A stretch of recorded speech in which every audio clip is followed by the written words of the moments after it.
you ever sat next to someone and after just a few minutes felt your energy quietly drain away? They didn't do anything wrong, didn't say anything offensive, yet somehow you felt your mind grow heavy, your spirit dim. A cold glance, a false compliment, a concern that feels calculated. Evil doesn't always wear a cruel face. Sometimes it smiles, listens, even appears empathetic.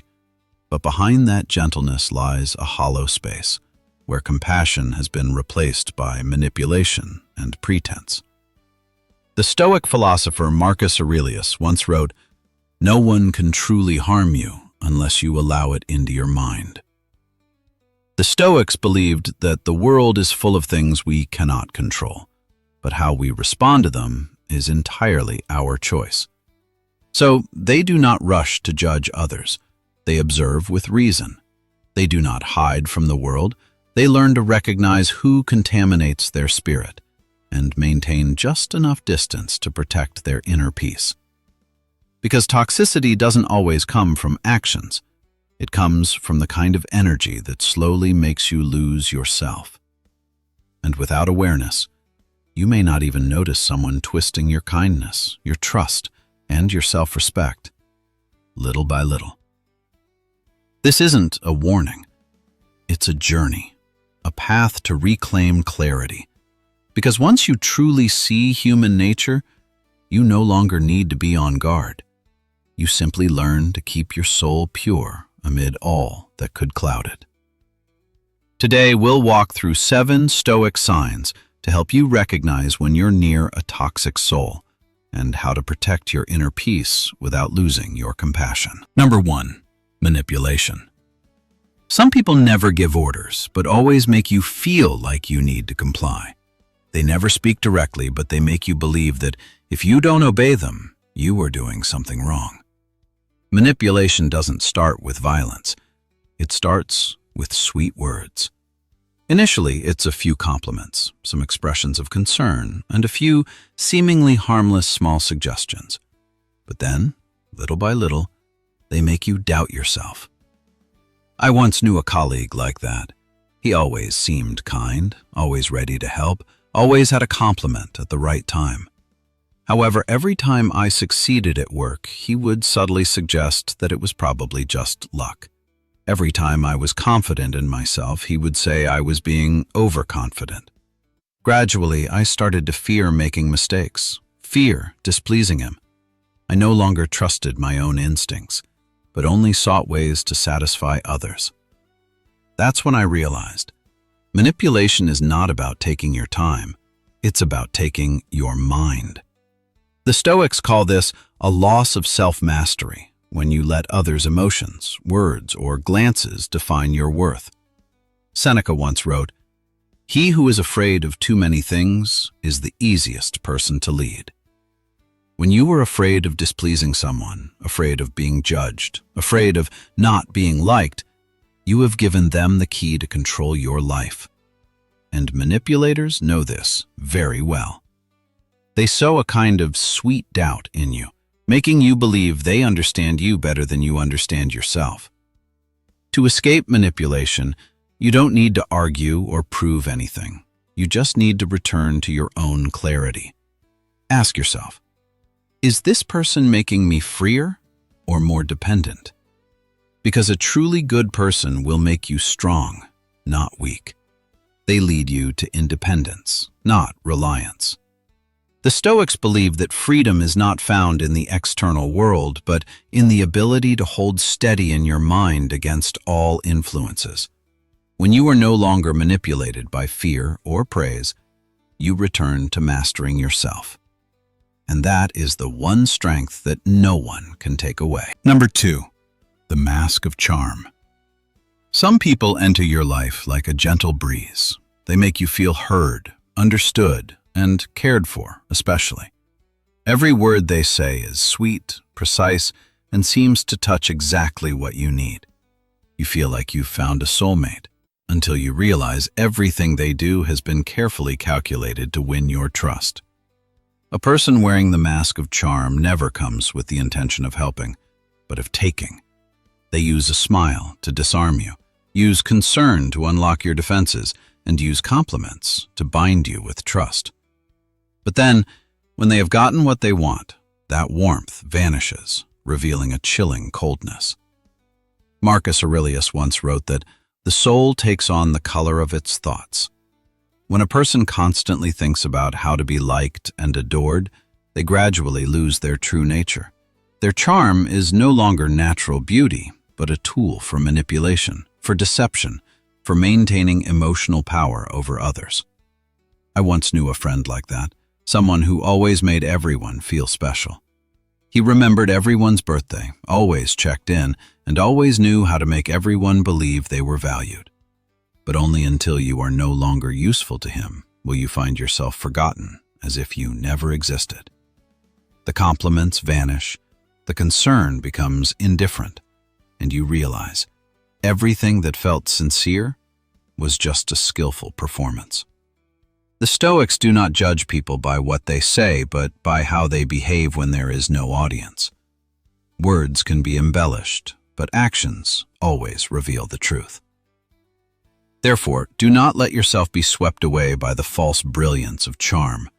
Observe how they treat people who cannot offer them any benefit, because true kindness does not need to be proven. It shines through actions, not through appearances. When you learn to see through that mask, you will realize the frightening thing is not the fierce people out there, but the smiles devoid of any sincerity. Number 3, lies without conscience.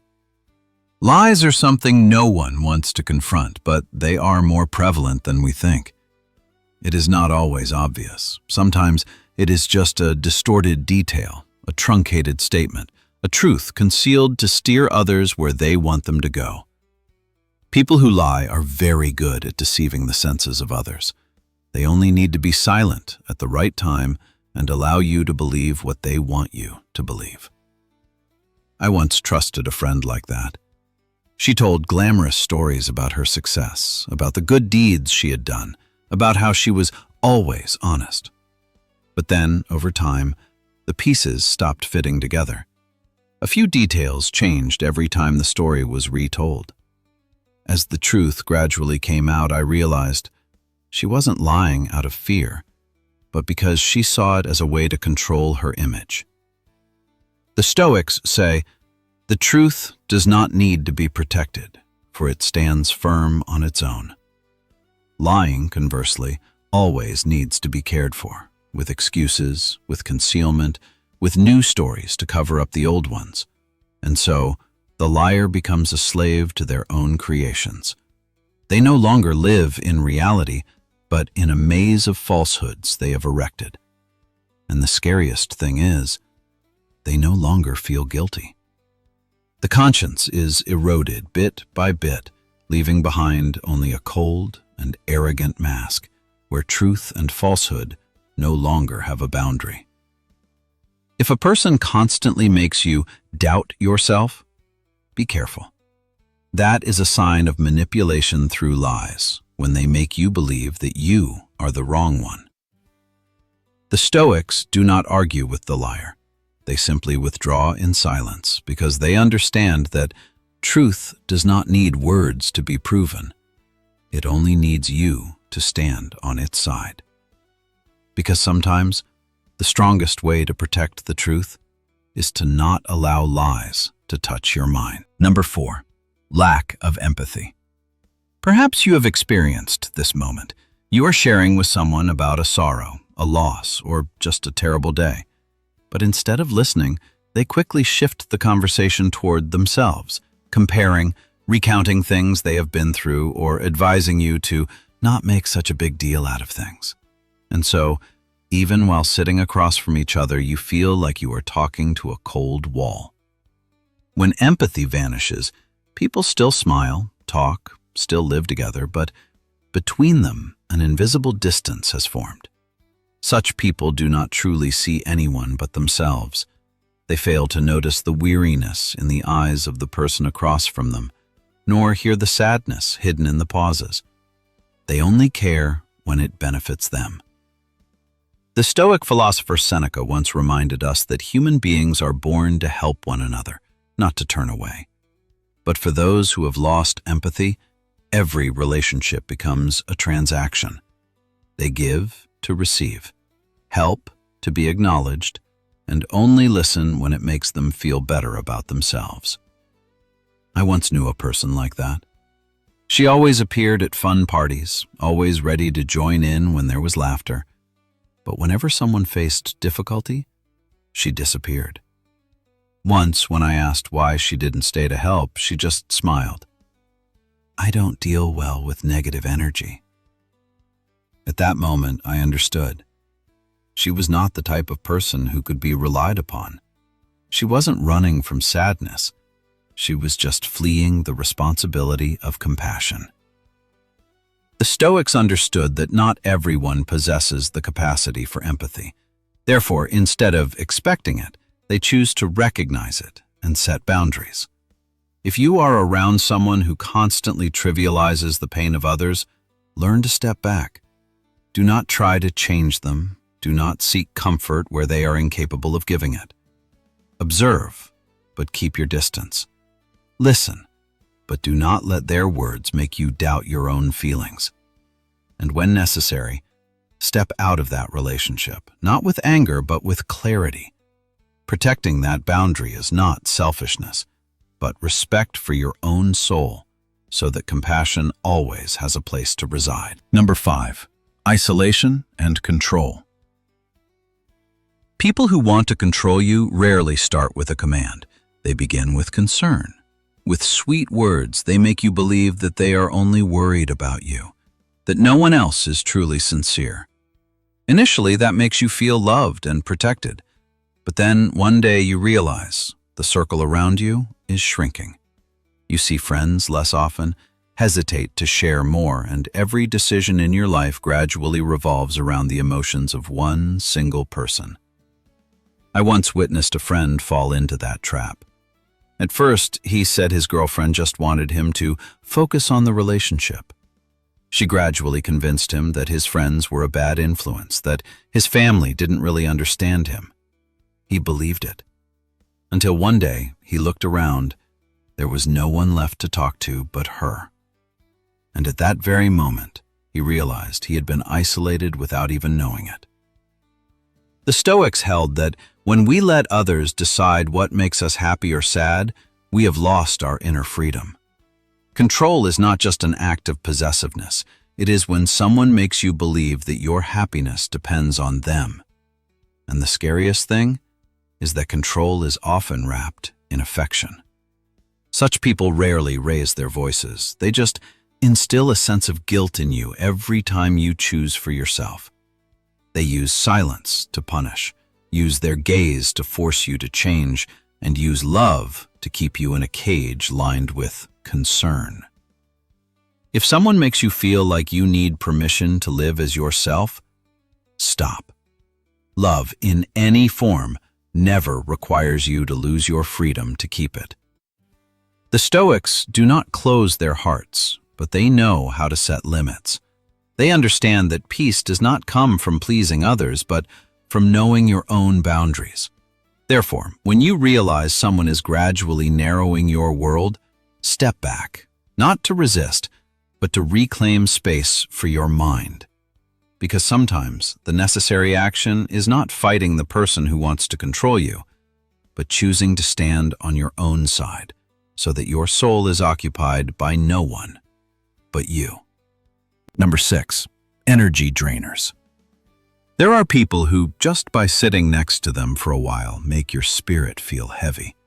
Not because they are bad, but because they constantly carry their own gray clouds, complaining, blaming, and pulling every story toward a gloomy direction. After every meeting, you don't feel more peaceful. You feel tired, as if a part of your life energy has been taken away. I once had a friend like that. She always sought me out whenever she was sad, and I, out of habit, always listened, comforted, and shared. But gradually I realized her sadness never lessened. Only I was being drained. She didn't truly want to change. She just wanted someone to endure it with her. And when I no longer had the strength to listen, I understood that. Sometimes, compassion also needs limits. The ancients said that the human mind is like a vessel of water. If we don't choose what we pour into it, sooner or later it will become murky. Some people will come and instill lightness, excitement, and belief in you. But there are also people who, simply through their negativity, make you forget that the world still holds bright things. At that point, you need to make a choice. Not a choice made by reason, but by feeling. If every time you meet someone you have to force yourself to remain calm, to avoid being pulled into the stream of complaints, then that is a sign that you need to reevaluate that relationship.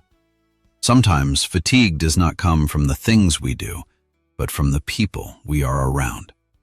And you do not need to feel guilty for wanting to maintain distance from people who negatively affect you, because no one can spread peace to others if they are exhausted themselves.